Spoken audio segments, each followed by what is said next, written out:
Oh, yeah. Before they go?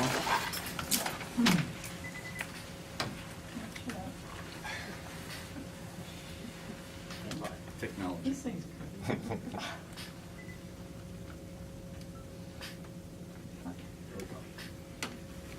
I pledge allegiance to the flag of the United States of America, and to the republic for which it stands, one nation, under God, indivisible, with liberty and justice for all.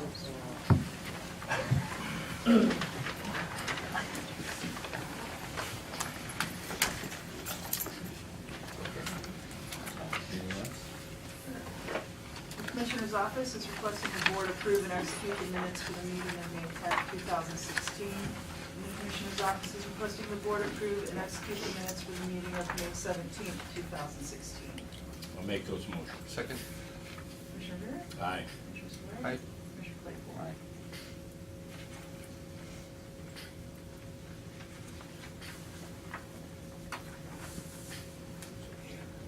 No, I'm gonna do You're it. gonna do it. Yeah, She's, we're not gonna throw in the deep end. okay, I didn't know if she was coming up Yeah. to sit in the hot seat. We gotta give her practice, just come on up, We sit can down. do this. Just 5 minutes. We had a, We'll stare at you, you'll get on that, and then you go sit down. Ann, can you stand up a minute? Oh, sure. Happy to. Everyone, this is Ann Racer, Hi, I'm She's Ann a- Racick. I am the new Budget and Finance Budget and Finance Administrator. Administrator. Thank you. Got my title. And, she comes to us from the private sector, but she worked for more of the library a number of years ago. She has an MBA and she obtained her CPA in the state of Ohio. So we are very fortunate to have her here to join our team, and she'll be working on the budget presentation that'll be presented to the commissioners at the end of next month. All right. Nice to meet everyone. Okay, financials. Today, highlights in the financials included encumbrances, an increase of $75,000 for the maintenance contract with Neopost postage on call. So this is a payment through Neopost that pays for postage to put into our county postage machine. A contract with Geauga Mechanical for rooftop unit over the Building 8 911 computer room. Travel encumbrances for the building department and the public defender's office. Vouchers of note included a payment of $90,568 to Valley Ford for a cabin chassis for the county engineer, a payment of $52,118 to Buckeye Equipment for a 250 XP Brush Bandit chipper for the engineer, and a payment of $21,522 to Preston Ford for a 2016 Ford Escape Ford JFS. I have a question Yes, sir. for the engineer. You bought a chipper. That's correct. Last month you bought a stump grinder, was that right? 2 months ago, I believe. 2 months ago? Okay, okay, because I remembered there was something to do with trees. They're different items. They're different. One cuts stumps, the other. One cuts them, one grinds them up, I got There you it. It's a little technical for you there, Wade. Lots of stuff.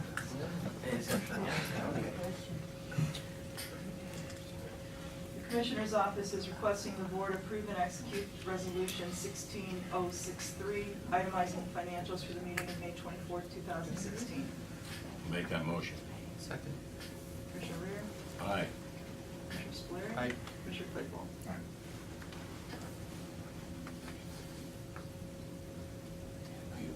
Okay, the Commissioner's Office will report on the items approved May 20th, 2016 by the County Administrator, authorized by Resolution 16-005 under the direction and supervision of the County Commissioners.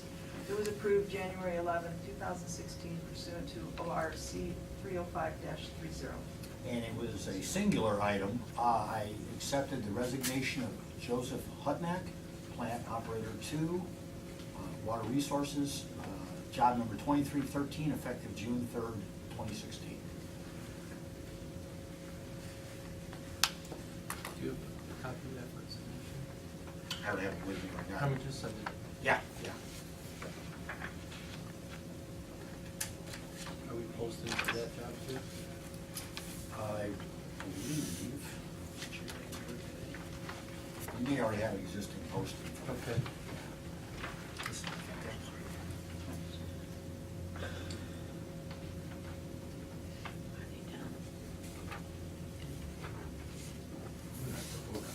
No, no. That's why I didn't think so. I No, mean, I'm just reporting. I see he's signing and stuff. That's financials. Sign the financials. Send them up to the auditor.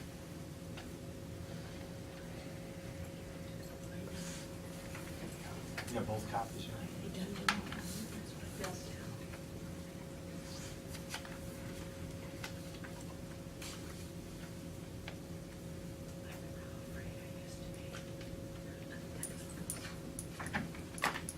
Oh, is she gonna send them up now? Wait, Karen. usually I get these. Usually get these on. Is she gonna send them up now or after? Actually, after, yeah. After. And normally, we take them and send them right to the auditor, but we wait till after. We want you to- But yeah, you missed the meeting and Can't miss the meeting, showbiz, you know. or if you want to pay you. It's nice. So Karen. Good morning. Good morning. Sunny out there, how the chickens doing? My chickens are fine. I think you guys just keep the honey home for entertainment sometimes. I think you're right. Okay, which one is first? Okay, Part-time Shannon. attendant. Yeah, all this is I'm moving her from a part-time up to full-time to fill the vacancy when I think it was last week that we accepted the resignation of Lisa French. So this is not a new position. Okay. County Home is requesting the board reclassify Shannon Humberson from part-time attendant 1504-1 to full-time attendant 1504 to be effective May 24th, 2016, at a rate of $11.24 per hour, continuing a one-year probationary period. Make that motion. Second. Commissioner Rea? Aye. Commissioner Spillier? Aye. Commissioner Claypool?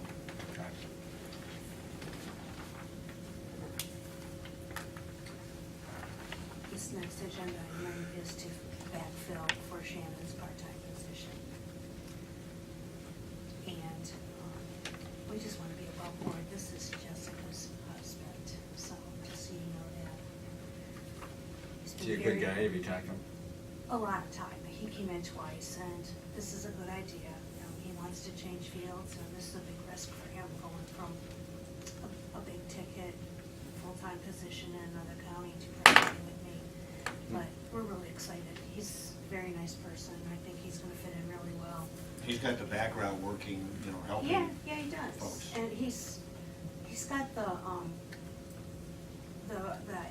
personality to fit. I mean, he came back in to bring me some materials that he needed to bring, and there was a resident there in my office, and he's really hard work, this resident, and it's somebody that Aaron really likes. So if you can like that person, you can like just about anybody, and you're gonna fit really well with us. That's the main thing. Anybody can clean or do an activity, but to genuinely like the type of residents that I have at the county home that's more of a gift, and he definitely has it. So I think he's gonna be in for the long haul. I don't have to worry about him only being here for a few months. This wasn't just to get over to Geauga County to get to have it, work here in Geauga County. So it's gonna be good. But we didn't wanna make it look like we're sneaking or anything. We want you to know that that's what it is. Yeah, we appreciate that. County Home is requesting the board approve hiring Aaron Bolt to the position of part-time attendant 1504-1 to be effective May 31st, 2016, at the rate of $11.24 per hour during the probationary period. I'll make that motion. Second. Commissioner Rea? Aye. Commissioner Spillier? Commissioner Claypool? Thank you. Thank you, Karen. Are you coming up from, Joni. Tony's coming up? Coming up. Good morning. Morning. Are we on the right end? We're gonna reappoint you? Well, I was reappointed, but I was only reappointed to a 3-year term, and the bylaws, it's kind of embarrassing because I sat on the bylaw committee, but anyway, it says 3 years. So, I'm asking for a correction. Okay. Anybody got any questions, concerns? I'm fine. Okay. The Office of Community and Economic Development is requesting the board amend the motion from October 27, 2015 to read, reappoint Jane Stusek as a public official representative to the Geauga County Community Action Board for a 3-year term, October 1st, 2015 through September 30th, 2018. I'll make that motion. Second. Commissioner Rea? Aye. Commissioner Aye. Spillier? Aye. Thanks, Thank Tony. you. Bye-bye now. Tony. Aye. Congratulations. Thanks. Watch it. You saw the way. Morning, Kelly. Good morning. How are you? Just a second. Good, good. Give us a second. Linda, come on.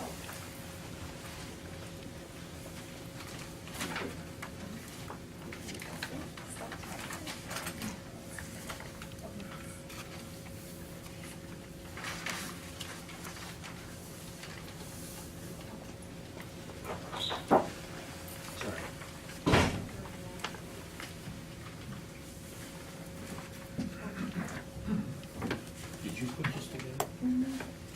Is this rainbow natural, or was it It's a added? real picture. It is a real picture with the rainbow over the courthouse, okay. Wow. What, do you have a connection with God or something? Yeah, I It's do. okay now. How long were you, I hope so. how long were you sitting there waiting for that to happen? We stole the picture years ago. We just keep using the same one. This isn't over and over. photoshopped or anything. Yeah, that's what I don't think so. I don't think so. Wow. I think it's a real picture, so. This is nice. All right, go ahead. This is our hearing. Oh, this is the hearing right now. Mhm. Yeah, we'll take action to waive the reading of the public notice for the Okay, do hearing. we- Motion to do that? Motion to take action to waive the, notice, or the reading of public the notice public hearing. I'll advertising move this that. hearing. Second. Ralph, Commissioner second. Rea? Second. Aye. Yeah, Commissioner Spillier? Aye. And Commissioner Claypool? Aye. Now we can do it. Okay. We're here today for the public hearing for the program year 2016 CDBG allocation grant. The public hearing lists the projects and the applicants and their amounts and what they're asking for. This does not mean that we will be doing all of these projects. We will be choosing the projects to fit the grant at a later date. This is just notifying the public of who applied and what they applied for. The total project amount, $140,800 for the projects. So to be clear, we're not making any decisions? No, no decisions This is today. just- This is just to notify the public, this is who applied and who may get the funding. So, we talked about this at length yesterday. So. Do you want to cover what these are, or, I mean, for the public, or is there a? That's basically the hearing, yeah, the notice, which you, Okay. whatever you'd like me to do. If anybody has any questions, Well, there's a lot of numbers here to spout off. I suppose we can make this available. Do you want to provide a quick summary of what this Sure. program is all about? That way the public understands what it is that they're, and we don't have copies of this for the public. right? no, So that's if for any- you to help with you to make your choice. of So if anybody's, projects. after your explanation, if anybody would like a copy of the project she's contact referring me. to, let me know and we can get you a copy. Sure. So, go ahead, give us a brief. The allocation program is our past formula projects, formula grant, and basically you have to qualify for low to moderate income areas, ADA accessibility rehabilitation, limited clientele. It's through HUD, and we have been doing this for, since, well, before 2006, we've been doing the formula grant. It's the one grant basically that our office, our main grant that we do. We do a lot of community centers, rehab public buildings to make them ADA compliant. If it's not, it's not residential, it's not private, we never use our funds for private, nonprofits, yes. But basically, it's very, very strict. So what the state will allow as our projects. And the commissioners usually do a really good job picking the need for the projects as well, because we get several applicants. Obviously, we can't fund everybody for every project that they applied for, so we try to do our best to pick the projects that need the most help with that. Okay. If there's no other questions, then we can, Do you want to go through each project with just a summary of They each did. request? I mean, we can, they weren't going to. but Yeah, we in the can. public hearing, you probably do want to just run down the list of projects. Okay. The applicants this year are Sugar Falls Community Center, they need a new roof. Lake County Fair Housing Resource Center put in for 2 separate line items. One is to help the seniors in Chardon, Geauga County, since Chardon City passed an ordinance that they have to maintain their property, the outside of their property. They were asking for admin to help go in and run that program for them. The second part of it, they were asking for admin to do landlord-tenant workshops here in Geauga County, which we already do. Our office handles that. We even I just had an audit, and I was told that we have a very extensive and great fair housing program. Then we have Kiwanis Lake Community Center. They are a very low to moderate income area, and they need some things done to their community center as well. They need a new furnace, new windows, new doors, and new flooring. And then we have the Geauga County Maintenance and Grounds, and this will be to renovate Building 5, which they have redone and put a couple offices in there now, OSU Extension and CASA.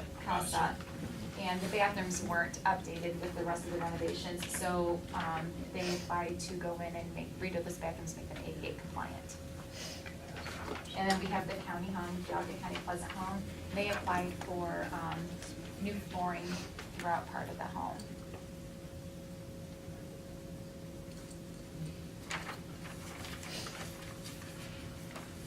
Okay. any questions? If not, Thank you. let's close the public hearing at 9:22. Thank you. Thank you. Thank you. Thank you. And destination Geauga. Hello, Linda. Hello. How are you? Fabulous, how are you this morning? You're next. Far out of technology.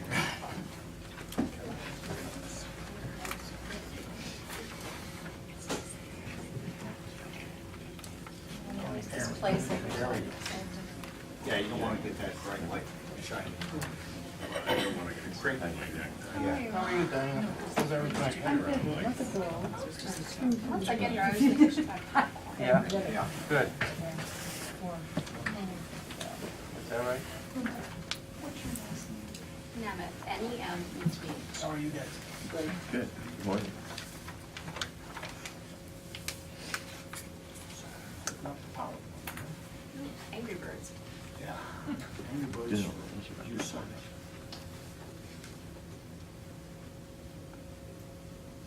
Well, we always appreciate the opportunity to come in and let everybody know what the tourism office is up to, because we're always busy year-round. It's very cyclical what we do. So not having been here for a year, we have a lot of updates.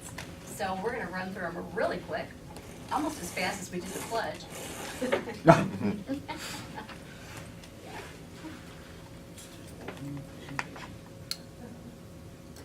It's a Here we go. fabulous presentation. Yes. All right.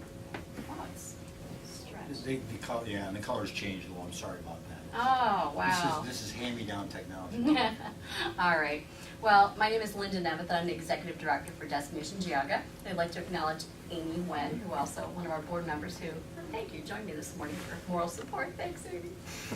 So I'll just, do I have a clicker, Maybe if you or are can you my stand, clicker? I am the clicker, just stand over here All right. so I can get you in the video, okay? Oh, okay. Next. Since we last met, we've undergone a lot of changes. When we were here last year at this time, I did allude to the fact that we were going to rebrand, and we have. Went from Geauga County Tourism to Destination Geauga. Updated our look, updated our logo, and just really did a lot of changing in the office to bring us up into the 21st century. So the logo on the right is our new logo. It says a whole lot more than our old logo, and it's been very well received. Oh, the pictures look so much better on the computer.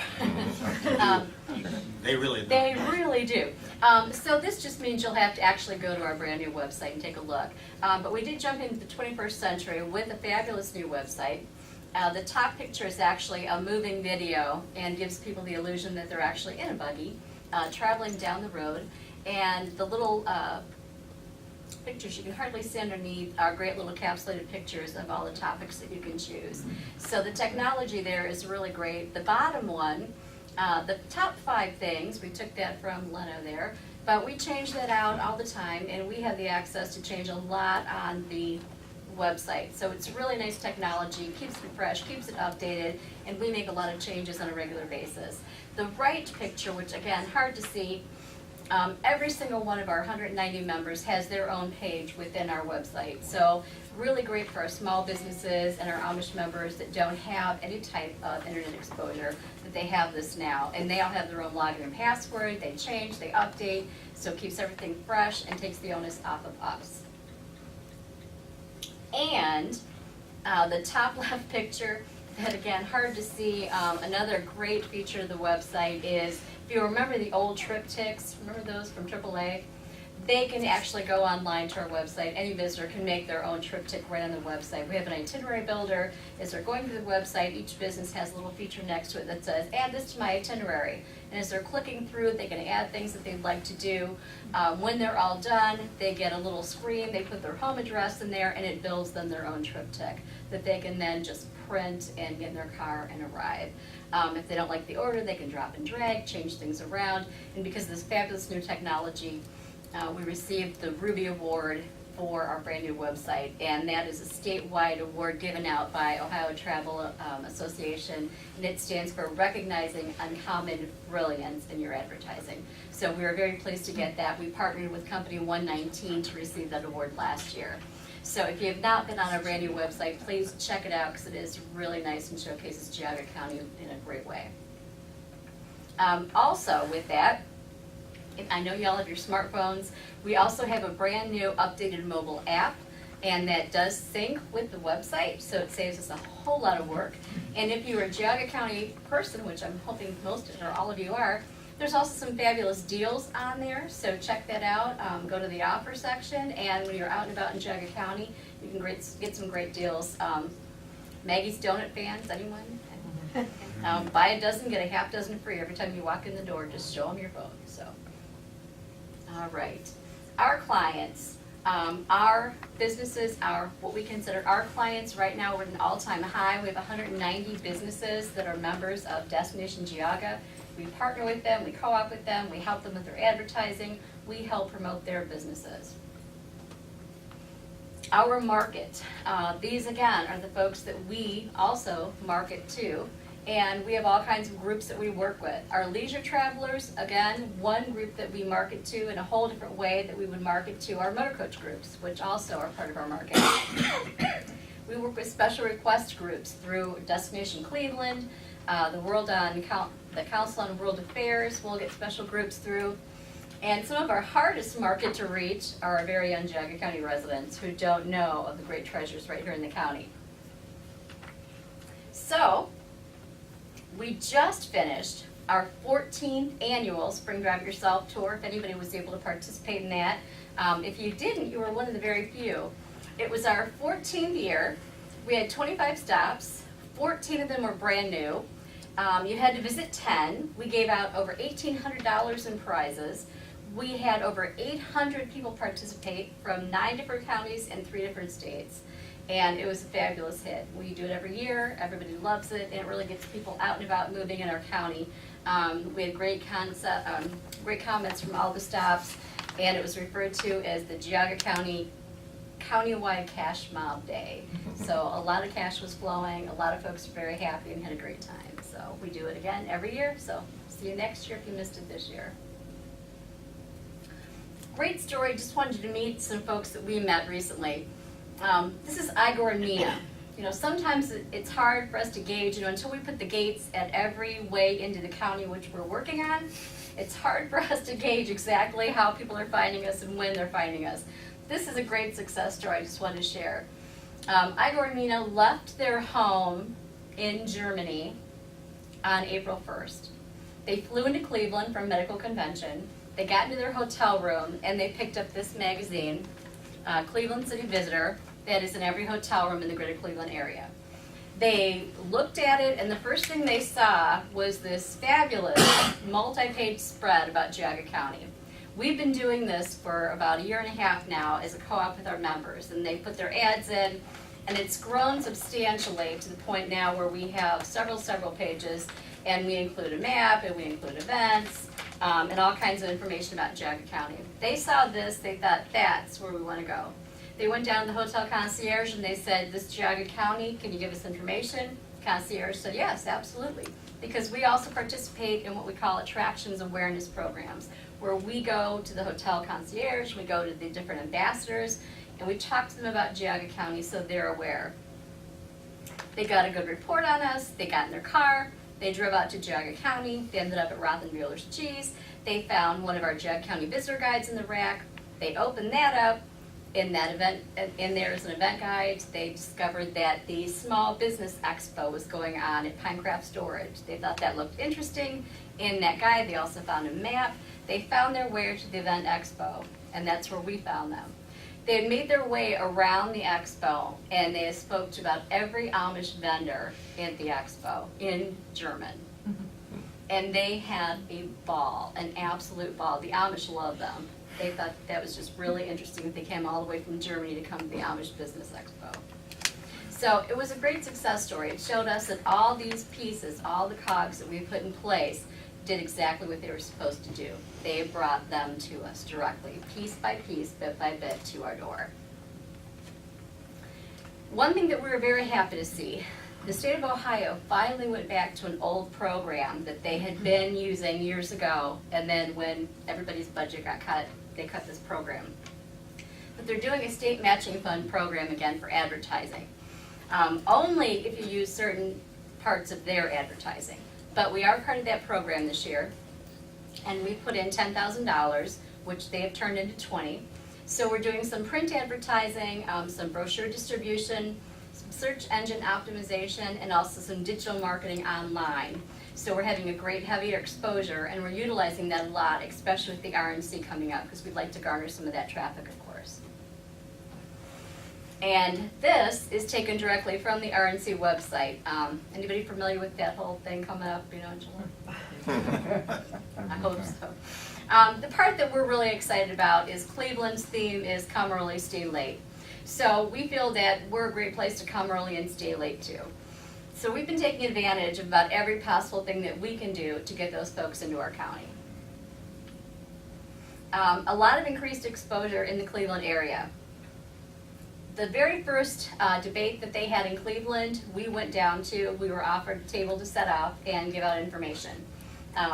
That's me in the top corner along with the gal from Ashtabula. So as you can see, we put out a nice display, lots of great pictures. I handed out chocolate from White House Chocolate and had a lot of folks come up to our table. And as they're all standing there frenzied and busy and they all had that look in their eye like, I started talking about Geauga County and the beautiful serene area and how rural it was and the Amish community. And you could just see them falling into a lull. And that gave me the thought that that was our marketing point. So if you see the bottom right-hand corner, that is an ad that we've been placing in a lot of these magazines. That same picture, and it's very hard to see on this, but it really is a nice picture. That same picture from the inside of the buggy looking out, that perspective that most people never get, and a big headline of, whoa, with the subheading, we're going to give you permission to slow down. And it really has been capturing people's eye because they don't get that opportunity to slow down in their jobs. And then beneath it, it does tote that we're the 4th largest Amish community. But then beneath that it says, and we're also going to invite you out for our great festivals, our fairs, our green spaces, outdoor recreation, our parks, our restaurants, fabulous food. So just to show them that there's a lot more once they get here. So that's been going over very well. We're also on all the Explore boards. If you've seen those big boards in the downtown area, the touch screens, we're on those. And then we're still doing these big spreads in the Cleveland magazine. The next one coming out, that will be out during the RNC, we should have at least an 8-page spread. So we'll have a very heavy presence there. And this ad is running right now in the Destination Cleveland magazine. And this is actually getting handed to every delegate when they come in a goodie bag. So they're going to get Geauga County every which way. We were also asked if we would like to contribute content to their website. Oh yeah, of course we would. So we're on there as a supplier, and then they had asked for information about things to do. So the first article we submitted was during maple sugaring season. That's the one on the left. So we wrote about that. And they supply the topics that we have to supply the information for. So the next time around they said, well, we're only writing about Cleveland neighborhoods. Well, we're Cleveland neighborhoods. So I wrote the story about the 4th largest Amish neighborhood in the world. And because they didn't know any about it, they put that up there. We were one of the first ones to submit. So if you go to the RNC website, there we are, the 4th largest Amish neighborhood in Cleveland. So we have a great big picture, a nice story about Geauga County. So, give me an inch and I'll take a whole mile. So we're up there several times on the RNC website. We also got interviewed as to what Geauga County is doing to welcome the convention. So we'll be featured for the May-June community feature. So that's not up yet, I just looked. But we will be up there toward the top. We featured a speaker from their Speakers Bureau last week that we hosted. And tomorrow, we will be set up on the Nautica Queen. They're having all of the host delegates and the concierge from the hotel there for a readiness cruise. So we will be there to welcome everybody, and we'll have Geauga County information. We'll be getting out maple candy and visitor guides and all kinds of goodies to those folks so they know what to expect when they come to Geauga County. These numbers, unfortunately, are still our old numbers from last year. Every 2 years, we're allowed to purchase our numbers from the state, and we will get new figures in July, and those figures that we get will be our 2015 numbers. But I always like to throw those out there just to remind everybody that as much as travel and tourism is fun and fuzzy, it also brings a lot of economic impact. This, again, 2013 sales generated $185.6 million, and that's the Geauga County figure for tourism. Go ahead forward. I'm sure that will grow for 2015. And then, of course, taxes as well. State, federal, and of course local taxes, almost $5 million in local taxes. The barn quilts, we talked a little bit about that last year. We were just getting the ball rolling there. We had 1 up when we were here last year, and now we are up to 6, and we've got 2 more on the way. They are another great boon to tourism in the area. People love to come and find all the barn quilts. The one on the middle in the top there at the white building, that is on the county home. So those ladies that were here from the county home. When you dead end off of Merritt into Aquila, you're staring right at that huge 8x8 foot one. So Oh, I'm sorry. that's okay.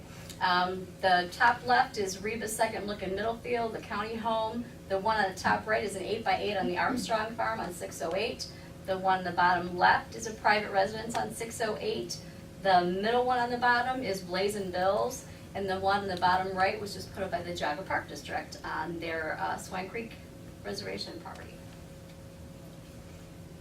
Coming up next for us is our Fall into Savings Passport. This is another countywide savings plan that we do that folks love. It's a 2-month program, but they can buy a passport, and it encourages them to go out and do all the fall activities and save some money. And 2 things that we're working on to bring tourism in from the outside. The Travel Backers is one of the ambassador programs through Cleveland. These folks are the ones that go out and greet the buses, greet the ships. We'll be working the RNC and go out and do all the programs to bring travel and tourism in. we're going to bring them into Geauga County on the first day of fall and give them a first-hand look of all the great stuff we have to offer. So we're working with that leader of that group to put a tour together for the unique tastes of Geauga County. And then in January, because that's when we could really showcase the attributes of Geauga County, American Bus Association will be having their big convention. And it is the Super Bowl of travel and tourism. This is the big one, folks. ABA has not been hosted in Northeast Ohio in over 15 years. But they'll be in Cleveland, and we had the opportunity to write what they call a familiarization tour. Prior to the convention and after the convention, they host these FAM tours, and we were able to write a proposal. Well, rather than write a one-day proposal like every single county did, I contacted Lake and Ashtabula and I said, you know what, people don't want to make decisions and do a day here and do a day here and do choppy little things like that. Why don't we group together, pool our resources, and do a 3-day tour and make it a no-brainer for them. So they only have to choose this tour and we'll figure out all the logistics for them. So we did that and they grabbed onto it. So we're doing Ohio's Sweetest Corner, featuring the ice wines and maple sugaring and all the great things that we have going on that time of year. We're using local transportation. I've contacted Precious Cargo to handle this for us. So we're very excited to be able to be part of this program and host all these motor coach operators during that time.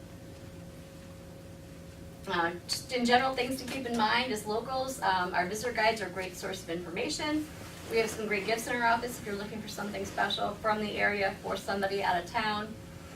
The app is great for local offers, and we have so much information in the office. If you're looking for stuff for guests visiting from out of state, come see us. We're in Middlefield, corner of 608 and 7. And the next thing I want to show you It's a video. looks like a great envelope. Well, unfortunately, we're having some technical issues. We have a fabulous, if you have not seen it, new video of Geauga County. It's about 3 minutes long. We filmed at the end of last year, and it is amazing. And it highlights every little point in the county. And I think on YouTube, Hold on a last time I looked, Hold on a minute. Just try and load it up. all right, we'll try to load it up. We're up to about 70,000 views because I posted last week on our Facebook page.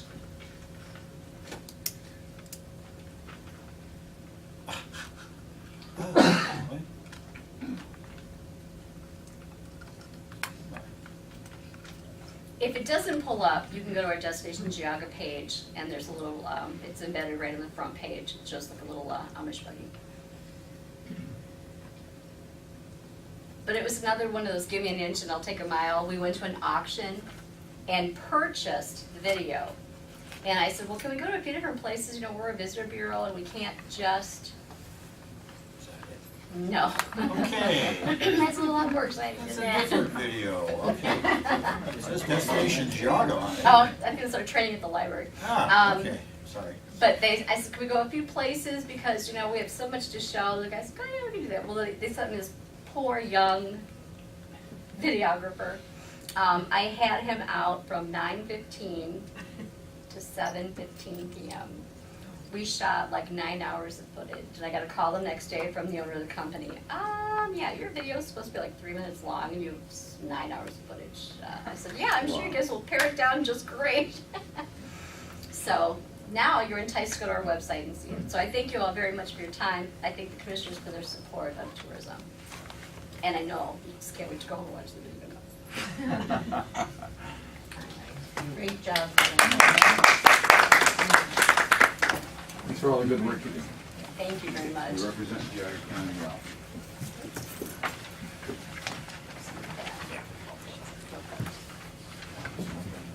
Well, you know what? Yeah. Yeah, I it's just on- have to watch you. Yeah, with popcorn, it'll be great. See how many places you can. There you go, sir. Yeah, I've got you some new visitor guides, and yeah, a notepad.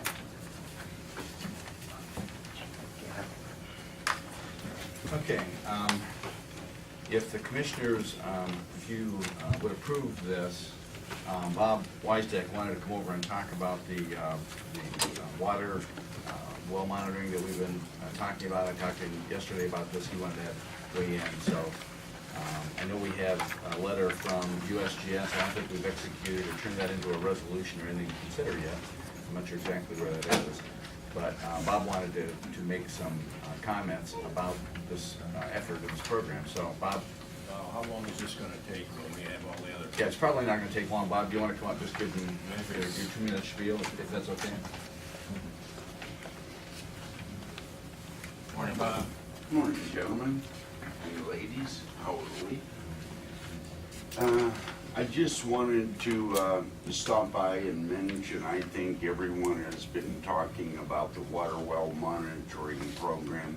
There was a meeting where we had some director heads, and there was a couple of boards of health members that came. And one of the, well, a few of the main items that we talked about was, do we want to have a continuation of the well monitoring program? Well, I think the discussion stems around how could you improve the water well monitoring information? And I sat down and I presented to my Board of Health the other night some items as to how you could mine some of this data that's already there and available. Now, we also support the continuation of the USGS. I know there's, you know, for how long or whatever the case may be, whether it be 6 months, 9 months, a year, whatever. I don't get involved with those issues. I am looking to provide better and more informational data that could give us a better handle on what the water supply is throughout the county. And after talking with, Mr. Claypool quite a few times, this committee discussed some issues where we would be looking at providing even more in-depth information for the communities and the people within the county, especially for the health district, where we have to approve subdivisions and, pretty much look at well logs after well log after well log to try to assess and determine whether these people are going to have an adequate water supply. So one of the items that we've looked at would be the continuation of the USGS as a holding unit and mining the data off of the well logs, which I utilize right now. So with that in its in its entirety, it would provide a very more specific and microscopic view of what we have. So I don't know what the board is looking at entertaining, but I would probably recommend some sort of approval, excuse me, that the USGS continue the monitoring program until a committee could be put together and then digest the criteria that you would want to set up for a more in-depth and expanded review of the data that's available. That would be my opinion, and this way it would support and bring government closer together and allow the townships a better assessment of what their water supply is, the quality, the quantity, the flow, the static water level, and etc. I'm not a hydrogeologist, but I've studied these areas quite extensively, and I think the information that I supplied to Mr. Claypool at the Board of Health meeting and my Board of Health at the meeting the other night, I feel it would be a concept worth following through with, but for right now to continue the USGS monitoring program for whatever period, whether it be till this committee or a committee could be put together and be able to study this a little more closely. I think everyone in the county could benefit from it. Let me try to clarify or at least interpret some of what you just said. You and I talked about this at length yesterday. The county's already collecting a ton of information. The well log information and the quality information we're already getting is the most valuable to you guys because you actually use them. Yes. I'm still of the mindset that this well level monitoring is a waste of tax dollars personally, and I've expressed that to you and Dave both. Nobody's demonstrated to me anything to the contrary, that we're actually getting anything out of that.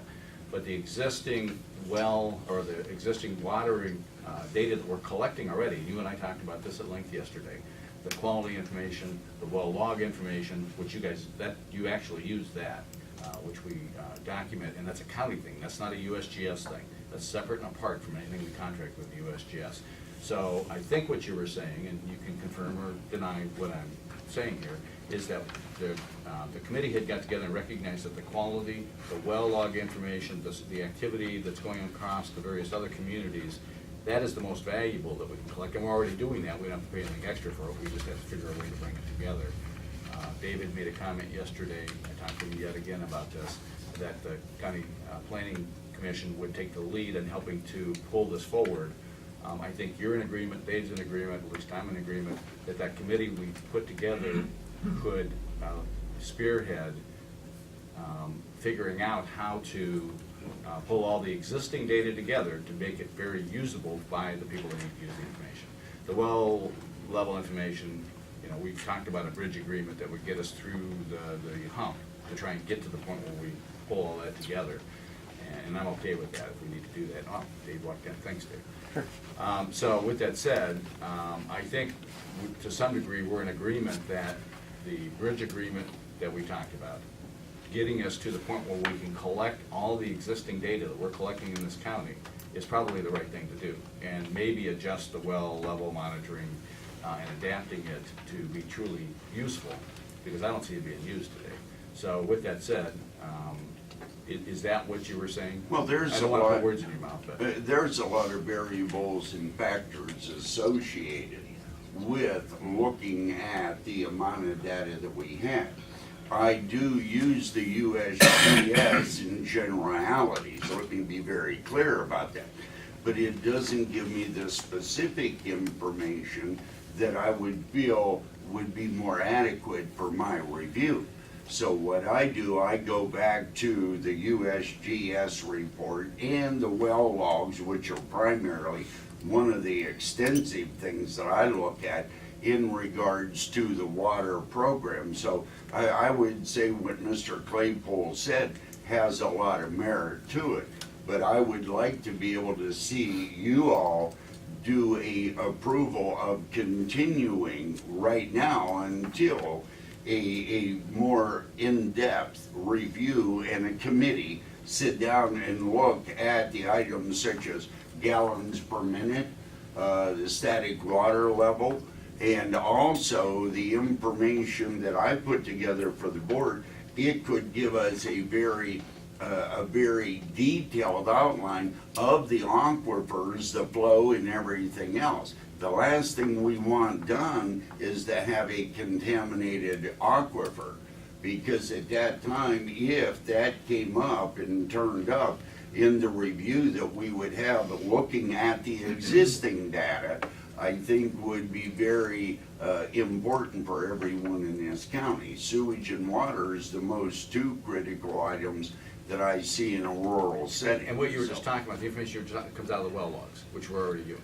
The majority of it, but like I say, you know, the concept that I put together, we looked at it and it could be added to or deleted from or altered or modified. That's the beauty of trying to put something together that could supply everybody, townships, county commissioners, individual homeowners. But it's gonna have to be formulated if you go that way. So let me ask you, so it sounds to me that, you know, and obviously, you know, you're the health commissioner, so I weigh your opinion, and I guess my position is this, is that I feel that you know, we've got two proposals on the table. We've got one that'll take us to September. We've got one that'll take us to September of 17. And the better bang for the buck is going with the till September of 17. As far as dollars and cents, I think we helped out to get this. So, and I know how, you know, at the speed of what it takes to form a committee and to get everything, you know, in place. I think that this is good, and I applaud, you know, Commissioner Claypool for bringing this to light and to be able to get this out there, because we're all pretty much going to be, I think, at the end, better for being able to get to a better level of monitoring and everything else that we need to do. But for myself, I can only speak on my behalf, I'd feel comfortable if we would move forward so that we're not absolutely, you know, hammered on time to try to rush things in. Let's try to move this for, you know, the plan that gives us till September of 17. That way, we can make the right decisions for, you know, involving getting the committee members together and putting all the positions in place that we need to do to figure out what is the long-term goal and what is the best for the county. And for what you need, for what Dave needs, for what the township trustees need, for water resources, and everybody pretty much included in this. So I guess I would make a motion to put this for, you know, option 1, I believe it was, correct? Right, Yes. it's in the letter and the data contract that we received from USGS, stamped by David on May 23rd, right? That's yesterday. Delivered here yesterday by Dave. Option 1 is to water level monitoring for the remainder of federal fiscal year 216 plus fiscal year 217, June 1 of 2016 through September 30th of 2017. If that's the motion you're making, I'll second that. Okay.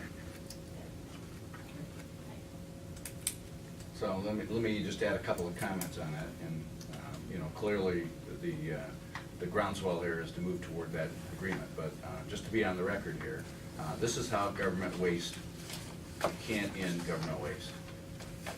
The well level monitoring program, we're the only county in the state of Ohio that's doing it to the extent that we're doing it.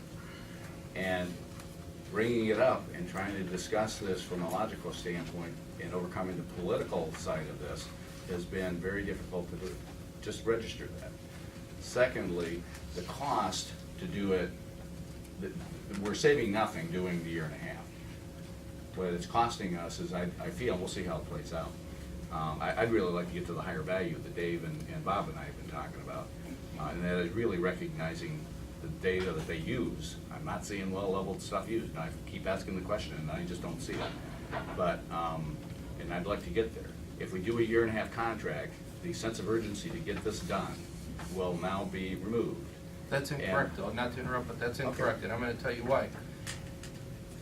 Just for us to investigate to get to this point has taken us how many months? And I guess the fact of the matter is that I think the only reason that we would fail is if you allow it to fail, because, you know, I'm just speaking for myself, and Blake can speak for himself, is that I applauded you and I supported you 100% to say, I think this is a great thing to look into. And I've set back to basically say, there's, you know, too many hands in the soup is gonna spoil it. So if you're gonna get my opinion, you're getting his opinion, you're getting his opinion, you don't know where to turn. So at this point in time, basically, we're trusting the fact that we've got professionals like you, your board, Dave Dietrich, his board, his experience, and everybody else's that's involved to be able to make this, you know, to be able to bring all the parts in to do this. As far as basically it's gonna go on the back burner, I totally disagree, because what I don't wanna see is that come back into September, we're gonna be in the same soup, and now we're basically going to be with the same headache. So I can tell you this, we won't have a committee done and ready to go till probably September. So we start to focus on getting the plan in place, have the committees ready to go, get through the summer months to organize the committee of what happens. And I sure hope that we aren't gonna go through this whole mess again next year to decide if we're gonna go ahead and do this again. You know, next year, we should have a plan. But there's no way that we're gonna have a plan in 4 months or 5 months to create a committee to be able to get something. So I mean, I'm in totally disagreement that we're gonna sit on our hands, because if we sit on our hands, that's waste of government spending. Let me offer this, and let me say this first. I really appreciate you two guys, because you've given quite a bit of latitude to this whole thing. There's been some emotion and some turmoil because of the press, and the press has been irresponsible on this. But with that said, You guys have actually been very patient on this, and I appreciate that, and I want to recognize that. But the committee has been established, and the nuggets for moving forward, we already talked about this in the subject matter expert meeting that we had in terms of moving forward on it. We recognized where the useful information is in terms of the quality information Jerry's collecting and the well log information that Bob is collecting, and so on and so forth. So we've already started kind of down that path. Again, I'm willing to go along with you guys because I understand the political side of this. There's no And- political side, but you keep saying that, there's no political side of this. Okay. My Excuse me. position is this, is the health commissioner is kind of, I mean, he's asking us to continue this. We've heard it from Dave that he knows, and he himself has been here and said, this is a great direction that we're going to look at this, but he also understands there's a value to this. And, you know, and I get it, and I wanna basically, I want to win at the end, you know, it's. Well, that's excuse it. me, we have a motion on the floor with a second. This came up in the middle of our agenda. We have a lot of people in the audience who are willing to, or they're patiently sitting there to move on to their next thing. I would call this issue to a vote, and then the discussion can continue as it has, in private or in public at a later date or at the end of the meeting or whatever, but I would call for a vote. All right, let's go ahead and vote. Well, Commissioner Rea?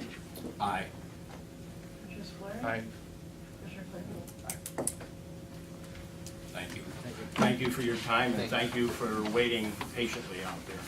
So you'll inform them and they'll create a contract that the commissioners can execute the next meeting?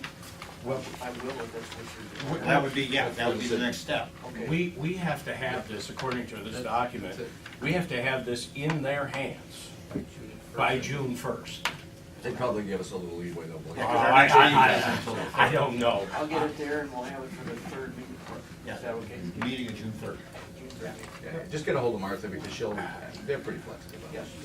I mean, I'm just going by what I read, that June 1 is the deadline. Yes. So we need to ensure that what we just passed is what we're, Selecting option 1.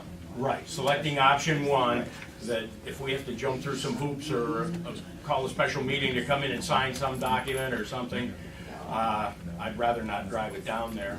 But I suppose that option is available if we have to. I'll have it on track and we'll have it. Thank you. Thanks, Dave. Yes. Takes us to item 10, I believe. Yes, it does.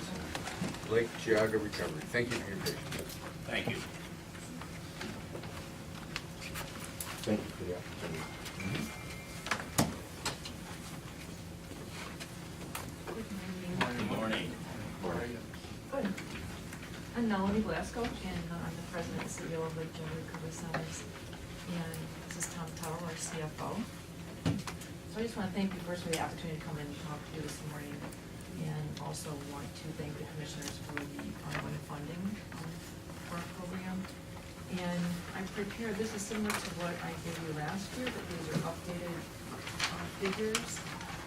And you will see how, did you need a copy of this one? You'll see how your dollars are really put to use and how they really Do you have impact. another one? Yes.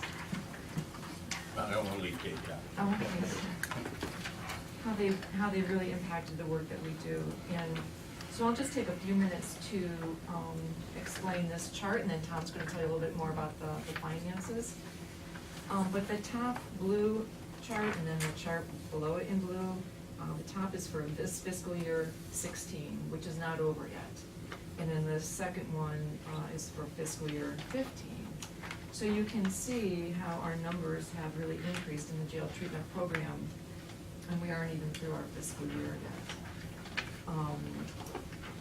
Where it says group counseling, and then there's a total number each quarter, and then next to it says 24M/20F, that would be male and female. So that just shows you the breakdown as far as the demographics in that program. We are already at a total of 188 assessments versus 152 from last year, and the year's not completed yet. Same thing with group counseling. We will most likely exceed that for fiscal year 16. one of the changes that we were able to make with the funds that we received from the commissioners was by adding this second position, we started an aftercare program that is specific for people coming out of jail treatment. And then that has had such an impact. Oftentimes, you know, as much as we have great clinical staff, while they're incarcerated, sometimes when their feet hit the pavement, when they leave the jail, they forget all the good things they've learned. So the same counselors that see them in the jail are the same counselors who provide their aftercare services and individual counseling on an outpatient basis once they leave the jail. So there's a really great continuum of care that's been established. At the same time, there's greater accountability because we do regular drug testing for people once they are in our outpatient office and receiving aftercare services. So that gives you, there's a little bit of a breakdown there as far as numbers of people who participate in aftercare, numbers who have successfully met the goals on their treatment plan, how many are currently active in the program. Referrals, you'll see kind of almost 3/4 way down the page. The majority of our referrals do come from the Chardon Municipal Court, from Judge Topeka, and then we also receive 15 to 20% come from common pleas, 3 to 5% were from the juvenile court. I threw in some extra statistics at the bottom there regarding residential treatment because some people do leave jail treatment and are recommended for further treatment, so they'll be admitted into one of our residential treatment programs at either Lake House or Men's Facility or Oak House or Women's Facility. So I did complete, there are some statistics there just to show you the success of people completing residential treatment. I always like to add that bottom star there that talks about the number of drug-free babies. So we have celebrated the 13th drug-free baby now to women born, of children born to women at Oak House or Nevaeh Ridge. And then on the back, we have been doing 6-month follow-up since this program started in 1999. And so last year we started separating it out by year because it was getting such a huge number. So the rearrests, you'll see, have, if we break it down just by year, for last fiscal year, 36% of the clients had rearrested. The whole aggregate number for since 1999 is 20%. So that's a little bit of an increase. But I also think, again, we also see an increase in the number, reported sober, which would be uninterrupted sobriety, and that has decreased a little bit since the total aggregate. Some of those changes in figures on all of these, there's a decrease in those who successfully completed treatment or successfully completed aftercare, I think is a direct connection to the opiate epidemic. Opiate addicts do have a higher rate of relapse than some of the other clients, so that has affected our outcomes and our statistics. And finally, future goals, I did have this on there last year, and I went ahead and left what we had last year so you could see what our goals were and what we actually accomplished. And really happy to share some of that with you. One of the things, and I know Blake's aware, and he was at our open house, but we finally finished the new women's facility, Oak House, and that was a capital campaign that was conducted by our board as well as some funds from the state. And it's an absolutely beautiful facility, and the women moved in April. And then the current women's facility is now being repurposed as our men's facility, and we'll be moving the men into that facility June 13th. And by doing that, we're increasing our men's beds by 50%, which is huge for us because there's been such a significant waiting list. So that's all happening currently. And then the recovery house in Geauga County, which is called Water Street, will be full as of Wednesday, as of tomorrow. And that is a home for men who've completed primary treatment. They have to be clean and sober a minimum of 30 days. They have to be employed and able to pay the established rent. So there are 5 men that live there and a recovery house manager who they are required to report to. He lives on site. So if they are not at work or at their NA meeting, they need to report to him where they are. So there is a lot of structure and accountability. So that's going, I don't call it a program, it's really housing. That's going very well. We're opening 2 other recovery housing programs in recovery houses in Lake County, one for men and one for women. And again, those will be Lake and Geauga County residents. The other bullet point there at the bottom of future goals for fiscal year 16, we had been doing an ambulatory detox and medication-assisted treatment program for opiate addicts in collaboration with Lake Health Urgent Care.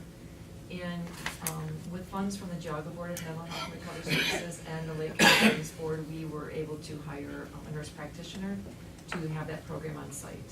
So that nurse does provide ambulatory detox and medication-assisted treatment services to both our outpatient offices in Lake and Geauga counties, and that's specifically for opiate addicts. And that program has grown really significantly since the program's been on site. Rather than having to refer them down the street to the urgent care center, they can now receive those services on site. And then the future goals for fiscal year 17, we had an awful lot of growth over fiscal year 16, so our goal this year is to really perfect those programs that we started and continue to maintain them. Some of the programs that have started, the Hispanic Substance Abuse Services was really started as a response to the large Hispanic population in Lake County. And I did share the information with people in Geauga County when we first started it, and pretty much everybody I talked to said, oh, we don't have a need for that. We really don't have much of a Hispanic population here, we don't have a need. So fast forward now, just last week I was talking to our bilingual counselor and asked her how the group was going, and I just asked her where the referrals were coming from, and she said, well, I'm getting slammed from Geauga County. And I said, and she said, she's getting quite a few referrals from Geauga County. So we're happy that we can provide that service. It was one of those things that we debated about for a number of years, and it was, you know, if we build it, they will come, and certainly that's what's happened. There was really not a good resource for people who are Latino in our community, So let me ask you the question regarding the Latino population. What's the percentage of Latinos in the system?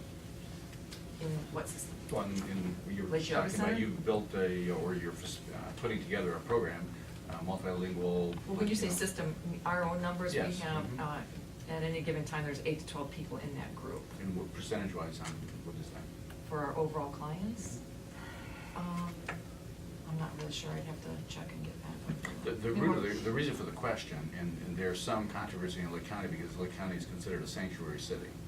And so if you've got, quote unquote, to use the common vernacular, illegal aliens who are in the system being paid for by taxpayers, what is your view of that? What's your take on that whole thing?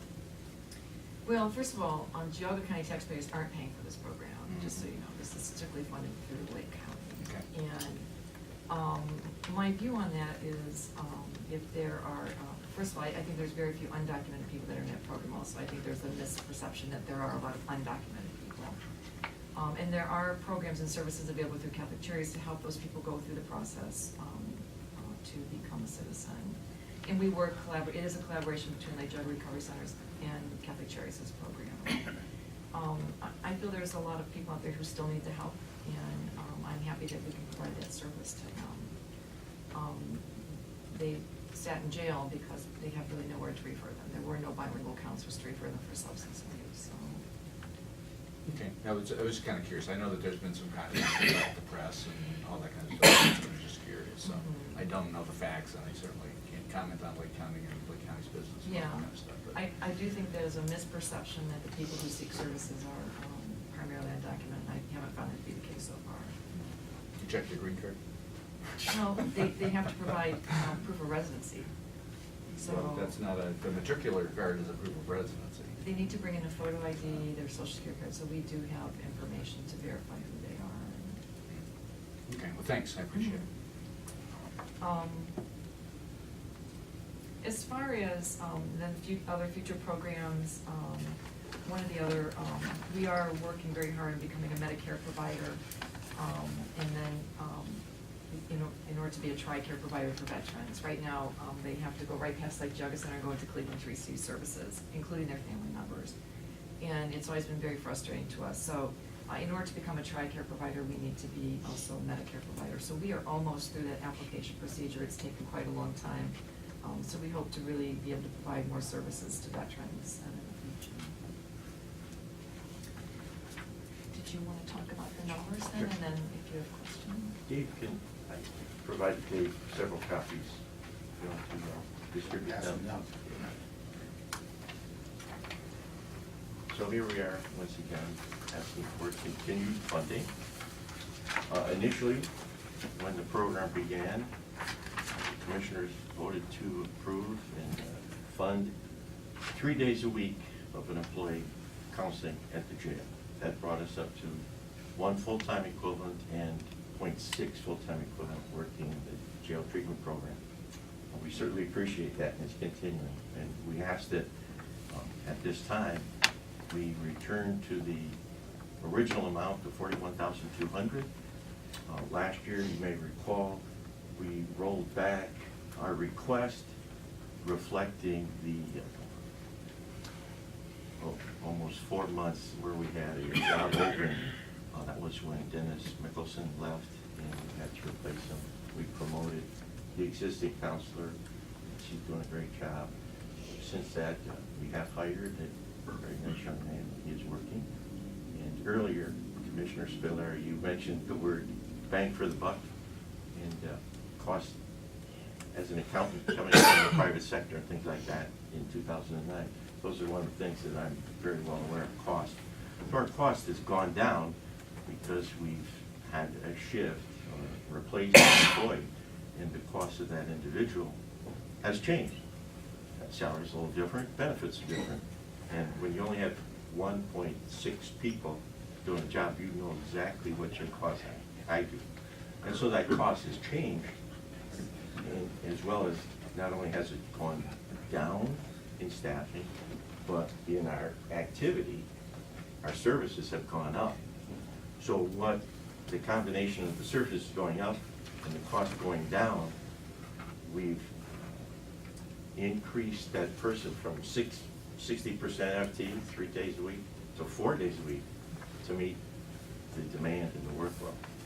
So the numbers coincidentally worked out to be, add up his current payroll benefit package, assign 44 days a week to it, and it comes in actually at $41,222, but I rounded that down to the same amount where we were in 2014.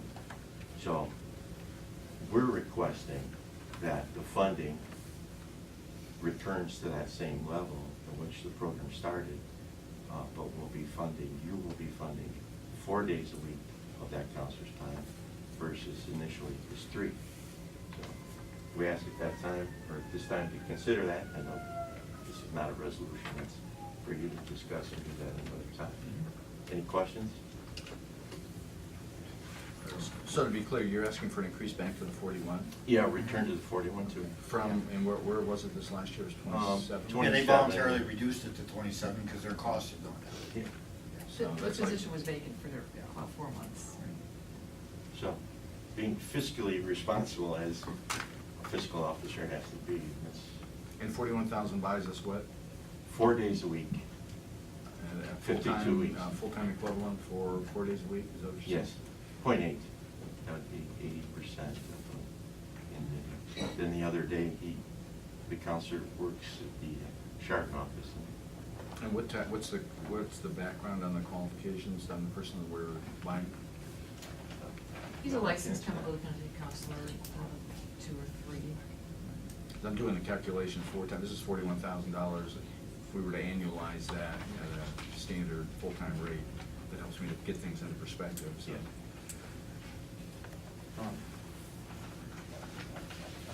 I'd give you that exact amount, but that would be. Well, it's 51,000, right? Because then you're Yeah, multiplying maybe by about a 0.8. about a $10,000 bump. When you drill down, single insurance, our contribution is $6,000. So you drill that down, then you drill down payroll taxes, unemployment, compensation, BWC, that's 8. Then you go Social Security, Medicare, and then you drill that down, you come down to this basic, the salary. And it's It's just a math problem. If That's this right. person gets married, it'll go up. Correct, correct. I mean, if they're getting single health care now, and then if they get married and take family plan, the costs will go up. So it's That's right. just, you're just addressing this as a simple, this is the cost, it's a 1 math year. problem, and it's, Well, it's our budget, Mhm. it's our budget for the remainder of this year and then going into 2017. Our calendar year 2017, which is a little different timing than what you have. Okay. So, where's the curve in terms of your demand? Is it static, going up, going down? Well, it's gone up, the numbers demonstrate that. You can see what Melanie reported in the assessments alone, we're at 188 through 10.5 months. In the fourth quarter, if you just projected something even double where we're at, you had 60 to 20, we're well over 200 assessments. That would, the other number, that would be 200 compared to 152. That's a, it's a 1/3. That's a 33% increase over the prior same period, 12 months. And looking at group counseling, if you were to, if we did 19 and now it becomes 40 or 38, you add that to it, that's 160 from 140 for group counseling. Now, group counseling, that it's a little different, so you can't expect every assessment to turn into a group counseling. It's not mandatory. So you go from 143 to 165, that's a sizable increase as well. That's a 15% increase. So, And I think agency-wide, our admissions are really up. The third quarter of this fiscal year, admissions were highest that they've been since we've been keeping statistics. wow. So the good thing about that is people are accessing treatment. I think with, my theory anyway, is that with all the talk about the opiate epidemic and how far-reaching it is, that I think it's helped reduce the stigma, and I think people are not feeling as shame-based as far as seeking treatment. Interesting that in the 2015 year total, and the 2016 year to date totals, male-female split is virtually the same. 63 to 37% and 63 to 37% in the annual numbers. And that hasn't changed much. I mean, historically, we've always been pretty much 1/3, 2/3.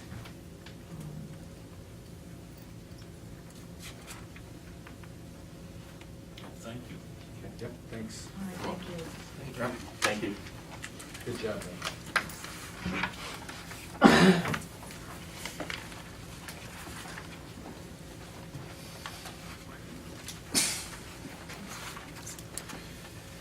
Good morning. Hi Patty, how are you? I am very well. How about yourself? Everybody good? Well, just a touch of the allergies or whatever's going on out in the world out What's there. going on today is lots of sunshine. Lots of sunshine. A lot of pollen. Lots of flying out of the airport. I'm here today for a couple different things. First, in our budget meetings last year, we expected that we may be taking or applying for as much as $300,000 in state funding. We did send a lot of applications in, but the state, with some of their newfound funds, also had some differences in what they would cover. And we were to the points of some of them that they were no longer covering Hanger streets and a few things like that, which is where most of our funding is going to be requested from. But instead, we came up with another option for us, which is probably the most important for us out at the airport, is to keep the airspace free of obstructions. So our focus right now is to clear some obstructions. That some of the trees in the area have grown up beyond where they should be. So our focus this year is down on the 29 end of the runway. We have applied for and have been granted from the state of Ohio $39,235 to take down trees on that end. And we have permission, besides taking the trees on our property, we have permission from the homeowners down there to take the trees off of their property that also need to come down. our FY 2017 grant with Ohio, the state of Ohio, is going to be the runway 11 end. And I've already obtained permission from all the homeowners down there, so everything's going very smooth. We're getting quotes together now for that. And our only holdup to the whole project is that we have habitat for the Indiana bat. The Indiana bat Thank God. is an endangered species. Hey, send them back to I Indiana. would like to. I was so definitely would concerned we like wouldn't to. have a habitat. And some of our trees are the shagbark type that they like, so we cannot take down any trees larger than 3 inches in diameter until October 1st. So hopefully by then, we'll have the next project also bid out and approved by ODOT, and a company can come in and just clear both ends of the runway at the same time. So that's where we are with that. The ODOT 2016 grant, ODOT will be giving us $37,273. That will be their portion of the grant. We need to match 5% of that, which is $1962. Plus, we have to put up engineering that is not grant eligible for the engineer to go out. First, we had to have the area flown so that we could see what trees are in the way. Then we have to document the trees. Then we have to GPS the trees. Then we have to mark the trees. Then we have to have people come in and bid on the project, collect the bids, send them to the state, and all that is about a $7,000 bill. But in essence, that gives us a total of $8,962 of local match that comes out of the general fund to get over $39,000 worth of work done. So there's the bang for your buck on that one. We do try really hard. Right now I've got about 6 open grants. So we're trying to minimize what comes out of the county's general fund and maximize what we can get from other sources. Now, where do we sit with the silo that's next door on that one factory? Yes, the silo we did last year to make it safe. We lit the silo. Now, are we doing that at our cost? Yes, well, we lit it at a grant, with a grant, but we're not paying the electric cost to keep the light running. My only concern is how, when they constructed that, who gave them approval to do that? We have a definite problem. Local municipality, county are not aware and are not fulfilling or letting the people in the area know what they have to do when they're building around an airport. Right, but I guess, you know, it just, I struggle with this in a sense where, you know, like the CEI thing, I mean, Yeah. we should not be paying for that. We should not. CEI should be stepping up to the plate and doing what they need to do with the wires. We're doing some negotiating with them on that, and I think we're gonna make some headway. What came to their attention was that once these 2 grants are completed and we have all the trees down, the only remaining obstructions are 1, the silo, which we mitigated with a light that allows the pilots to see it clearly, and 2 are the wires. They took a little bit more rise to that they may be the only obstruction to the airport, the only unsafe height restrictions. Although I will say that a lot of those wires were up before the airport. Well- The silo was not. I ask you about this all the time on those wires and those 5 poles that are there. And some of this may be urban legend, and I don't know if we've ever had the prosecutor go in and look at that. Laura is helping me with this, yes. Laura's in the back row, she's giving me a little, she is helping us. Okay, because there was some question whether or not those poles had been replaced from the original poles. And they may have been, and it is a little difficult to get that information out of ODOT as to which poles were replaced, what date. I'm not sure they keep it all that well. If they do, they haven't been real forthcoming with it. But if we do have to at some point go to litigation, that's something that would have to come up in discovery. We're hoping to bypass that and be able to work with CEI and get done what we need to do in the public's best interest. So we're still working on that issue. Like, what if we did a seminar with for like the, you know, Middlefield Township, Middlefield Middlefield Village, you know, county, that's a Class G airspace there. Yeah, well, I'm actually in the process of putting together a piece for the building departments, any of the zoning departments, to be able to hand out that explains, and the bottom line is Ohio Revised Code requires anybody putting up anything within 10,000 foot of an active runway, that's nearly 2 miles of our airport, Okay. needs to file first with the FAA a Form 7460, which will trigger Ohio Revised Code to issue them a permit or not issue them a permit. We just went through a situation with a cell tower that put a cell tower up about 1.2 miles from the airport. They filed the Form 7460 and the FAA issued it as a no hazard. They filed for the permit with ODOT and the permit was denied. The general consensus of the public is that FAA is the higher authority, and if the FAA gave them a no hazard, they're going to overlook what the ODOT permit requirement. Well, as So it turns out. who turned them down now? The FAA turned them down? No, or the FAA gave them a no hazard. The Okay. ODOT, Department of Aviation, turned them down, denied their permit. They built anyway. ODOT made them take it back down to the level that they were allowed to get a permit. So there is action that takes place with that.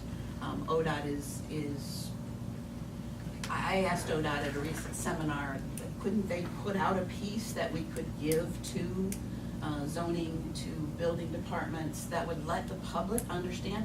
Everybody has the conception that because FAA or ODOT have it on their website, we all know it. Right. I mean, when's the last time you went to ODOT's website or FAA's website? I go to it regularly, but the general public does not. They're not gonna know that unless there's something put out to them. So we have asked them for a piece, they're gonna work on that, but I'm not very patient, so I'm gonna do my own piece that will let Middlefield, the county, everybody involved that is within 10,000 foot of the active runway know that this is the process they have to go through. And I think that will be a big help to us for things going up around. Now, as far as the silo, we are still gonna look at the silo a little bit. The light mitigates it. I'm not sure it mitigates it enough in my eyes because it is still in the runway protection zone. So we actually just recently spoke with the company, and they're getting their engineer together to see what it would involve to move that silo out of the runway protection zone, which is about 40 yards. Now, does that need to be elevated? Yes, it has to be. We went through, does it, you know, could we bring it down a little bit? And the answer basically is no. They have to be able to get a semi underneath it, and it already extends, in one case, 37 foot up into our airspace. So it would only leave them about 20 foot of sawdust removal, and it's not gonna be enough for them to be able to get their sawdust out and into the trucks. So that holds that silo holds up sawdust is what it does then? Yes. And then, okay. Yes. So what it will do for us, though, is if they can move it, and they're working on that now with their engineers, it's gonna require larger motors for all of their blowers to get it where it needs to go. It's gonna require new duct work. It's gonna require a new site to build it on. But if that can all be done, that will mitigate that problem completely. It will be out of our, in the meantime, we've mitigated by lighting it. Let the residents know it's there, it's in a NOTAM, it's as best we can do until we get to that point. But getting these trees down is something that is important to us, and I am so thankful to all of the property owners that we've been working with, because they are letting us take down more than we have to take down. And I explained to them that with this grant, ODOT is willing to do this once for us, to come in, take down the trees that are obstructions, and we are also gonna mark all the trees that are becoming close to being obstructions, because trees grow. If we can take down the ones that are also close, and that's included in this grant, then I think we'll go a long way for this sustaining us for a very long time, clearing out our airspace, which is very exciting to us, because we obviously we're the stewards of an airport, and keeping the airspace clear is our number one goal. You don't want to catch the glider going into it. Yeah, exactly. The other thing is you have a presentation coming in on the 6th, is it, of June? Yes. Do you- It has not been finalized that it's coming, but I think they will be coming. No, and that's gonna be held at the airport? And our next regular board meeting is June 6th. And it was not our board, but one tenant felt that it was in our best interest to see a presentation put on by another airport on how Right. they've obtained funding. Right, because I definitely was planning to attend that. Do you want to use this office for that? If you needed more space? Let me talk with the board and see if we think we're gonna need more space, or, we don't get a lot of visitors at our board meetings. Okay. But, let me see what we think that the thought is on it. We do have a fair number of chairs and things available to us. As a matter of fact, our EAA chapter out at Geauga County Airport has put up a big screen, and they do FAA safety seminars. They just move a few planes out of the hangar and we can set up in there. So I don't think this venue would really be Okay. a need for us. What time is the meeting? We start at 6 PM on first Monday of every month, with the exception of the holidays. Okay. If there's no more questions, you want to read it, then we'll pass it. Yeah. On here. Geauga County Airport Authority is requesting the board acknowledge and accept the Ohio Department of Transportation, Office of Aviation, Ohio Airport Maintenance Grant Contract, project number 16-13, for the obstruction removal of trees on and off property in the vicinity of runway 29 in the amount of $39,235. $37,273 is the ODOT portion, and $1,962 local county match, plus $7,000 engineering, not grant eligible from the general fund. I'll make that motion. Second. Commissioner Rea? Aye. Commissioner Spillier? Aye. Commissioner Claypool? Aye. And the next thing that we're here for is to get bids, to get permission to advertise for bids. I do see that this says it's the fiscal year 2016 Ohio Airport Grant Program, but these bids are actually for the FAA AIP Grant Program, where we'll be doing runway crack sealing, joint sealing, reconstructing some asphalt, and they are gonna fund some of our taxi lane work that we couldn't get ODOT to fund. Okay. What is the language change that's going to be on there? FY 2016 FAA AIP Wait a minute, so instead of Ohio Airport, it's F? AA A, AIP AIP Grant Program. grant. So that's airport improvement program. Airport Improvement Program, correct. So that's what we're I'm voting sorry, on. I didn't catch that earlier. So we don't have to come back and amend this. It'll Correct. be fiscal year 2016 FAA AIP grant program for Correct. runway crack sealing. Correct. 2016, 2017. 2016. This is 2016, okay.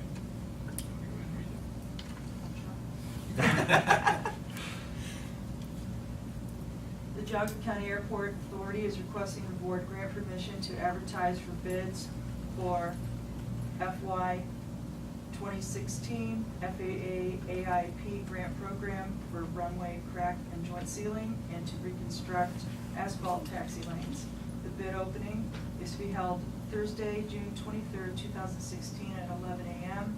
Notice of this bid opening will be advertised on June 2nd, 2016, June 9th, 2016, June 16th, 2016, and on the county website. I'll make that motion. Second. Commissioner Rea? Aye. Commissioner Spillier? Aye. Commissioner Claypool? Thank you very much.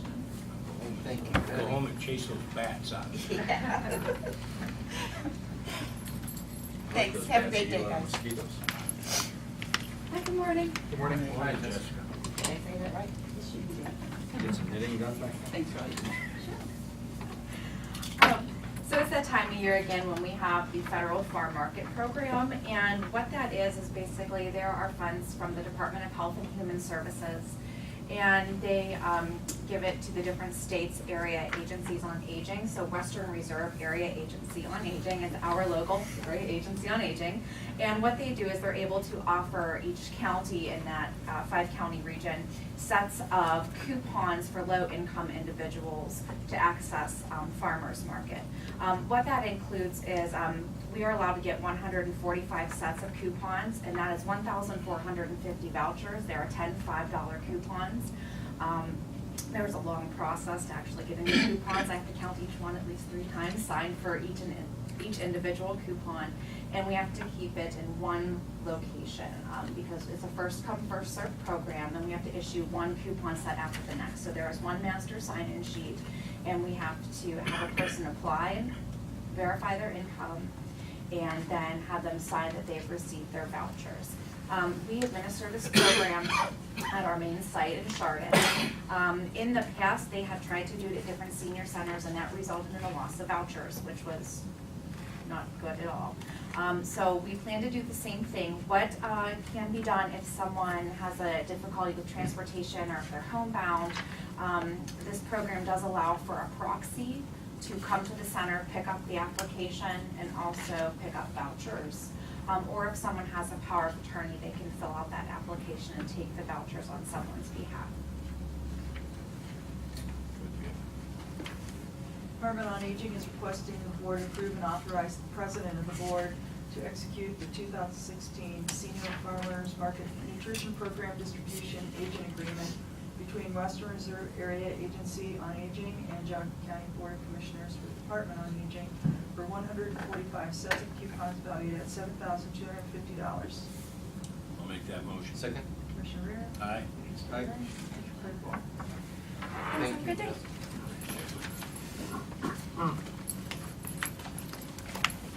Young man. Sure. Good morning. Debbie, how are you today?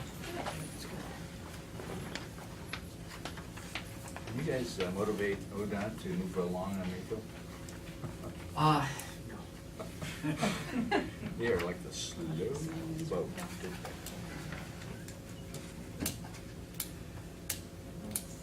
The wheels of government, I suppose. Yeah, we're here to discuss, first, the Nelson Road resolution to approve. So I'd ask for a motion on that, to approve that resolution, to approve the resolution to improve that so we can resurface that road this year, probably beginning on or about August 1. I'm just reading all these to see how many of these might make sense to read together. Why don't you go do that one on the next two? Yeah, Nelson's the only resurfacing road project. The County Engineer's Office is requesting the board approve and execute Resolution 16-064 to improve Nelson Road, County Highway 2, Section C, in Parkland Township. I'll make that motion. Second. Commissioner Rea? Aye. Commissioner Spillier? Commissioner Claypool? And then the next three, as you indicate, Skip, potentially reading together, are the snow and ice control contracts with Bainbridge, Russell, and Chester Townships. I'm assuming the particulars on these are different, but. They are, yes. Right. They're But we can- relative to the miles and Right, county. we can pass them all at the same time, even though, because the language is specific to the, or to the, right? However you'd like to handle it, I mean, we'll do them individually. Read them all together.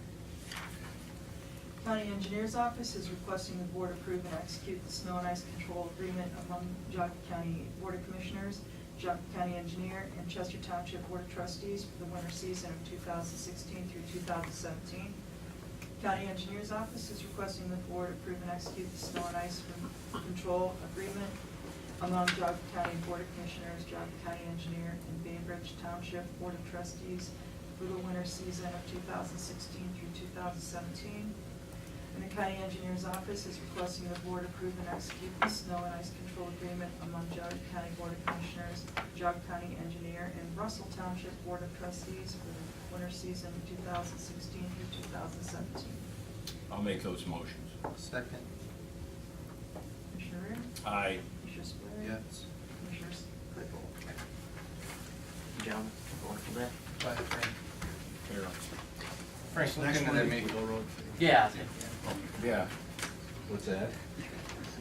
Just actually drag that out down there, what you're trying to say? No, because I have a business on there that's supposed to affect the need.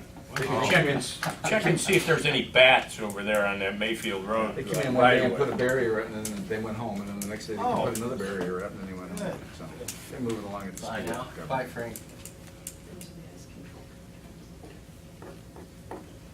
And the DES, you're. DES is simply amending it to specify an actual term, a 3-year term. So we're just taking the action you took on May 10th and specifying that it run between July 1st of 16 ending June 30th, 19. All right.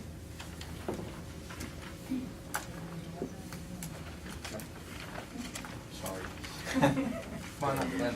The Department of Emergency Services is requesting the board amend the motion from May 10th, 2016 to read, reappoint a dangerous wild animal response team, DWART, in accordance with ORC 935.28, and further approve and execute the initial dangerous wild animal response team nomination form, authorizing the director to submit the following list of individuals to the State of Ohio Dangerous Wild Animal Emergency Response Commission, DWARERC, to serve a 3-year term beginning July 1st, 2016 and ending June 30th, 2019.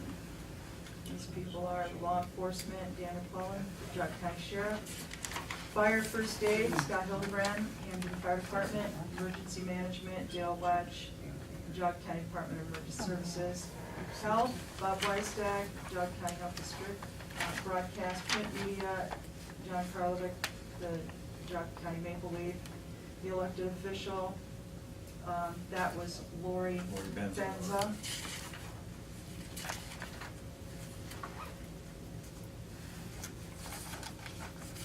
And the dangerous wild animal owner and veterinarian were. Why? I'll make the motion. Second. Commissioner Rea? Aye. Commissioner Spillier? Aye. Commissioner Claypool?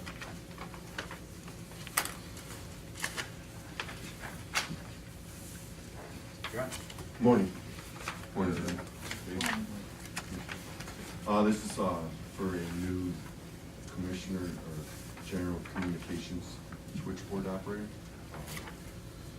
With the last person we hired, she already left her probation. So Teresa's from Thompson. So in speaking with her a couple times, I think she'll be a very great asset with the way she speaks and everything on the phone and everything. She knows quite a bit about the county already. Well, that's helpful. So she's board of elections and stuff like that. So I think she'll be great. Maintenance Department is requesting the board approve hiring Teresa McKinstry to the position of part-time general communications clerk switchboard operator number 1912-1 to be effective June 13th, 2016 at a rate of $10.09 per hour with a 1-year probationary period. I'll make that motion. Second. Commissioner Rea? Aye. Commissioner Spillier? Aye. Commissioner Claypool? Y'all have a good day. Oh, Jerry. Ralph, the answer to your flood question is in number 22. I was gonna suggest we read them all together. Is there a question? Is there an objection? No, he'd asked, when I reported I had accepted resignation, he's like, well, what do we fill? There it is. So unless there's an objection, I was gonna handle the next three together. So advertising. Yeah, these are 3 advertising internally. Number 20 and 22 are actually for advertising internally for 2 gentlemen who have attained the requisite requirements for those 2 positions. So we have to, under the union contract, we still have to advertise internally for them to apply for the position. And number 21 is actually the replacement of Joe Hunyak, who is leaving us to go work for Bedford as of June 3rd. So, that, again, we still have to advertise, because it's not an entry-level position under the union contract. We have to advertise internally for 10 days. We do have one gentleman who has his operator 1 license, who's still in maintenance, who has expressed interest in taking the position. So. Department of Water Resources is requesting the board grant permission to advertise internally for the position of maintenance technician, number 2328, at the Merritt Road Garage Sewer Section in accordance with the union contract for a period of 10 days. And The Department of Water Resources is requesting the board grant permission to advertise internally for the position of Plant Operator 1, number 2326, at the Merritt Road Garage in accordance with the union contract for a period of 10 days. In the event no qualified candidates are found, the position will be advertised externally until the position is filled. Department of Water Resources is requesting the board grant permission to advertise internally for the position of Plant Operator 2, number 2313, at the Merritt Road Garage in accordance with the union contract for a period of 10 days. I'll make those motions. Second. Commissioner Rea? Aye. Commissioner Spillier? Aye. Commissioner Claypool? Thank you very much.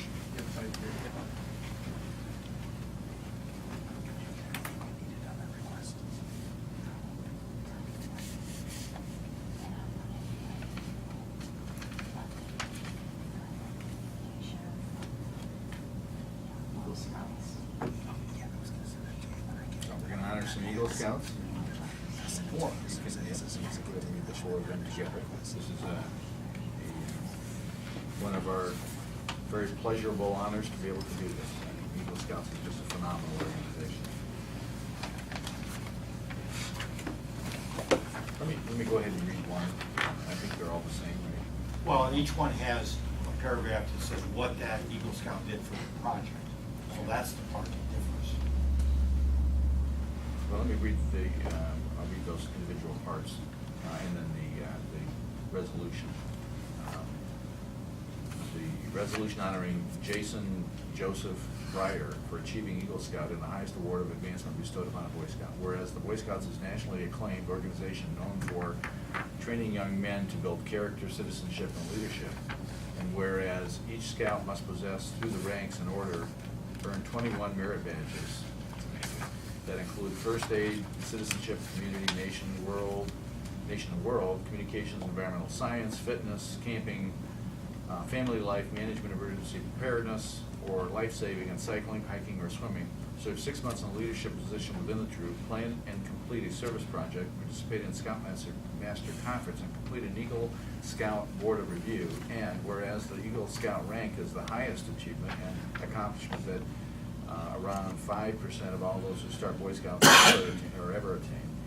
And whereas Jason Joseph Breyer is a member of Boy Scout Troop 91, Munson Township, Geauga County, and has excelled in his search for knowledge, leadership, planning, and community support. And whereas Jason Joseph Breyer provided leadership at meetings on campouts and has done an excellent job in all aspects of scouting. And whereas Jason Joseph Breyer's Eagle Scout project consisted of constructing a 24 by 40 covered pavilion, thank you. A little trouble with that. Benefiting Notre Dame Cathedral Latin School and Sisters of Notre Dame at their facility in Munson Township, finishing the pavilion with a NDCL school blue metal roof. His project providing 384 hours of service to the community. Now, therefore, be resolved that the Geauga County Board of Commissioners salutes Jason Joseph Breyer for service to his community and to the Boy Scouts of America. Be it further resolved that his resolution become part of the permanent record of the Board of Commissioners of Geauga County, Ohio. Jason Joseph Breyer. The next Eagle Scout is Nathan Horn Short. The niceties up front are the same. But whereas Nathan Horn Short's Eagle Scout project consisted of constructing 2 large cabinets to hold sheet music in the band room at West Geauga High School, painting them in school colors. His project providing 52 hours of community service. That's phenomenal. The next Eagle Scout is Liam Scott Sowers. Whereas Liam Scott Sowers provided leadership at meetings on campouts and has done an excellent job in aspects of scouting, and whereas Liam Scott Sowers' and Eagle Scout project consisted of repairing and restoring a playground that was unsafe and no longer usable at the Prince of Peace Church in Chesterland, Ohio. His project providing 43 hours of community service. Liam Scott Sowers and Jack Ryan Haffey. I love these names. These are just neat names to be able to pronounce. Whereas Jake Ryan Haffey provided leadership at meetings on campouts and has done an excellent job in all aspects of scouting. And whereas Jack Ryan Haffey's Eagle Scout project consisted of creating a fish sanctuary that would benefit the most fish in the lake at Orchard Hills Park. His project consisted of 195 hours of service to the community. And we salute Jack Ryan Happy for his service to the community and to the Boy Scouts of America. We salute all of the Eagle Scouts that we're about to honor. Commissioner's Office is requesting the board approve and execute Resolution 16-065 honoring Jason Joseph Fryer for achieving Eagle Scout, the highest award of advancement bestowed upon a Boy Scout. Commissioner's Office is requesting the board approve and execute Resolution 16-066 honoring Nathaniel Warren Short for achieving Eagle Scout, the highest award of achievement bestowed upon a Boy Scout. The Commissioner's Office is requesting the board approve and execute Resolution 16-067 honoring Liam Scott Sowers for achieving Eagle Scout, the highest award of advancement bestowed upon a Boy Scout. And the Commissioner's Office is requesting the board approve and execute Resolution 16-068 honoring Jack Ryan Happy for achieving Eagle Scout, the highest award of advancement bestowed upon a Boy Scout. I'll make those motions. Second? Commissioner Reer? Aye. Commissioner Spudler? Aye. Commissioner Claypool?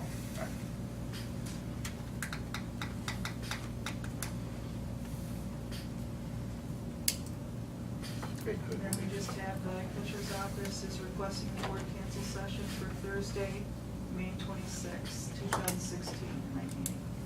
I'll make that motion. Second. At this point in time, we're going to go into an executive Well, session. we got to vote on that? Oh, I'm sorry. Go ahead. I Commissioner apologize. Reer? Aye. Commissioner Spudler? Aye. Commissioner Claypool? Aye. Thanks, Blake. So at this point, we're going to go into executive session for the purpose of considering discipline of an employee, county employee. And we don't know if action is going to be forthcoming or not. So, Who are you inviting in? Laura LaChapelle and the commissioners at this point. Did you vote on that? I'm sorry. No, we didn't get a motion. Oh, for, He made the Motion to enter motion. into executive session for purposes of considering discipline of a and there was motion, or do I need motion? Yeah. He would have made the motion. You need a second. Okay, You got a second? I did. okay. And Commissioner Reer? Aye. Commissioner Spudler? Aye. Commissioner Claypool? So our next meeting then will be on the second, which is a Thursday. Yeah. Yeah. So everybody's clear on that.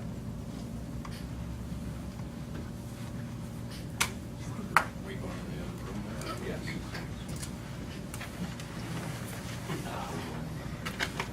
Up and running? Yep. Let the record show that we entered back into public session at 1:04. Well, for. And we're very disappointed that the crowd didn't stay. And with that said, we've returned and there's no action that we're going to take. With that, I ask to adjourn the meeting. A second. We're adjourned.